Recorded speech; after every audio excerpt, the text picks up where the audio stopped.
Yamakateerera kudai so inyaya version yatinokupa kurai nhau yezvinhu zvakawanda zvese zvinenge zvichiitika munyika yekwedu. Nhasi vanhu vaya vatanga futi hatingazivi kuti hudzvanyiriri huchii kana kuti tingati chii chiri kunyatsoitika. Nyaya iri panapa yakamira kadai so shocking. In Marondera, bicycle owners are now required to license their bikes for $5 per year.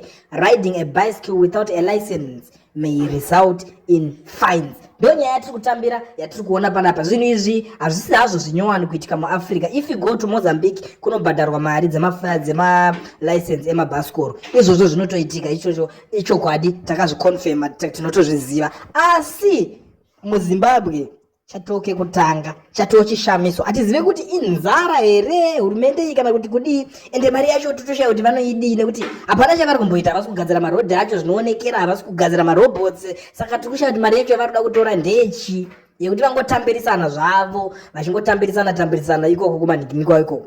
And this thing chatiri kuona ndechekuti even municipality yavo iyi inogona kunge iri brokwa haigute mari, vanenge vachida kungowedzerana mari dzemasalaries. And I don't think kuti pane one zvake achabhadhara mari iyoyo. Asi tiri kungotaura kuti kwatotanga rimwe dambudziko rekumhanyisana kuZimbabwe. Vanhu vemabhasikoro vachatanga kutogara vachitiza futi vanhu vaya vekanzuru. Ndio nyaya imwe yatovamo mudariro iko zvino hama dzadiwa. Handisi kuziva kuti imimi makatarisawo nyaya iyi munoionawo sei, nekuti nyaya kana dzichinge dzakubuda dzakadai so kwadzinozoperera ndinozviziva kuti kunenge kusiri kwakanaka ende hadzizopere mune zvakanaka. Ndio nyaya iri panapa ndangondive nayo. Munoziva kuti panyaya version tinogara tichikupai nyaya dzinenge dziri paversion. Kana muchinge matosvika panapa karike kutanga daidzai hama shamwari masahwira mabhururu kuti vauye valaike mokomenda muchitiudzawo kuti yatava tikakubatirai nhasi iyi munoitorawo sei. Apo pakanzi notification bell munokwanisa kupabaya kuitira kuti muzoramba muchinzwa dzese musingajambirwe nedzimwe nyaya dzinenge dzichazosendwa panapa channel yenyu yemhando yepamusoro-soro.